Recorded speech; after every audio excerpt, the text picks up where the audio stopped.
This is a Brooklyn-bound 2 train. The next stop is Wall Street. Stand clear of the closing doors, please. Welcome back, everyone. Happy Friday. This is Not Your Advisor with NYU Grad on Friday, May 31st.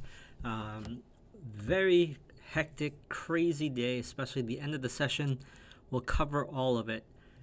So I like big tops, and I cannot lie. Big tops are a process. And I don't think that what happened today at the end of the day, although it was very impressive, it was super impressive how someone somehow pressed that button at 2:30 in the afternoon and saved the stock market. Maybe it was Nancy Pelosi, I don't know.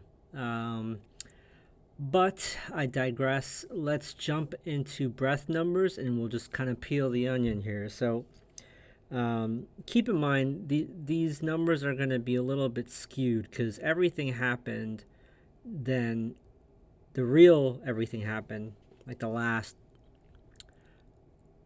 30 minutes of the session.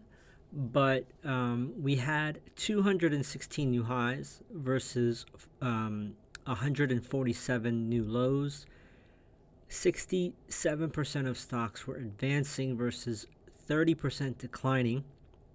We had about 41% of stocks below its 50-day and 34% below its 200-day moving average.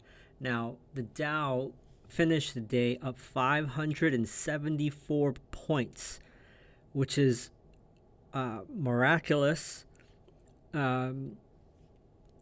It left me speechless, to be quite honest. But it wasn't the first time this happened this year. The NASDAQ was down big. I'm talking like 280 points or more, I believe, during the afternoon. And right around lunchtime, it started to reverse. And then at 2:30, same thing with the S&P 500 and the Russell. At 2:30, the buying really got started, and everything reversed. There's still a lot of broken areas in the market, but a lot of the names that were down really big, that were important, like Nvidia, reversed a lot of the damage to the upside. So let's take a look at 1-day performance and 1-week performance. So for the day, despite all of that buying frenzy, technology was the biggest loser, not by much, but they were down 0.23% on the Friday session. It was actually the only red sector for the Friday. Energy was the leading green sector, up 2.06%, real estate 1.7%, utilities up 1.4%, consumer defensive up 1.37%, healthcare up 1.24%, financials up 1%, industrials up 1%, basic materials up 0.75%. Looking at the week, technology again led to the downside, almost down 1%. Healthcare was also red, down 0.5%. The leading sector for the week was the same as for the day. Energy for the week up 2.4%, utilities up 2.1%, real estate up 1.6%, financials up 1.1%, consumer cyclical up 0.7%, basic materials up 0.66%, communication services up 0.3%, and consumer defensive up 0.12% for the week. So let's keep going here. So I'm going to be sharing a chart that I shared with the paying members last week. I shared both the QQQ as well as NVIDIA. But when you take a look at the daily chart of NVIDIA with the indicator for the True Strength Index, it's a momentum indicator, not the same as RSI. It's not the same as stochastics. But I like to use True Strength Index versus those. But it actually is true if you use stochastics or RSI. But there is a bearish divergence starting here. So when you take a look at the price chart, you'll see higher highs. When you take a look at the True Strength Index, you see lower highs.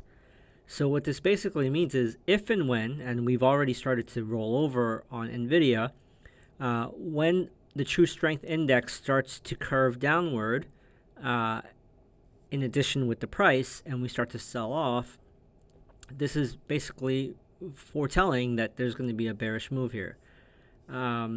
If you take a look at the 15-minute chart of NVIDIA, you'll see that all we did today was we closed the gap at like 1060 something, whatever that gap close line is, and we bounced from there. That's all that happened today. And I shared on Substack Notes, it's choose your adventure time. Either we are going to rally back up to 1120, or we're going to break this gap and go further south. And we'll know Monday. But someone for sure called somebody and pressed that easy button at 2:30, because those type of rallies don't just happen.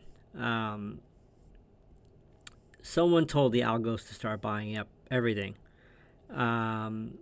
Monday will definitely be interesting for sure.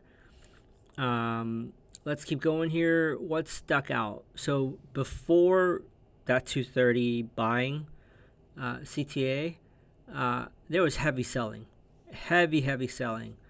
At that point, before lunch, CRM and UNH were just crushing the other day. But today, they were holding up the Dow. So while the NASDAQ was down over 200 points, the Dow was just kind of holding up because CRM, which was down like 20%, was up today, like 4% or 5%. Let's go through some of the strong names before I let the free members go for the weekend. You had Zscaler up 8.5%, PLG up 5.5%, Beazer Homes up 4.5%, MGM Resorts up 4.2%, Zillow up 3.8%, Sweetgreen up 3.8%, General Motors up 3.6%, AI up 3.5%, NetApp up 3.3%, Etsy 3.3%, AbbVie 3.1%, Restoration Hardware 3%, Red Rock Resorts up 3%, Las Vegas Sands up 2.3%, Intel 2.1%, Disney 2.1%, Lennar 2.1%, and Birkenstock Sandals 2.1%. What was weak? MongoDB down 23.8%, Dell down 17.8%, Volatility Index down 10.7%, Datadog 6.19%, SMCI down 5.25%, SRS down 4%, Coinbase down 3.7%, Reddit down 3.6%, Nova Gold down 3.4%, BITU down 3.4%, ACMR down 3.3%, Silver Futures down 3.1%, Natural Gas Futures down 2.7%, Broadcom down 2.6%, Spotify 2.6%, Marathon Digital 2.5%, PSLV 2.39%, Carvana 2.3%, SLV 2.3%, and CPNG down 2.1%. Those are all in the show notes. What to watch in the coming week?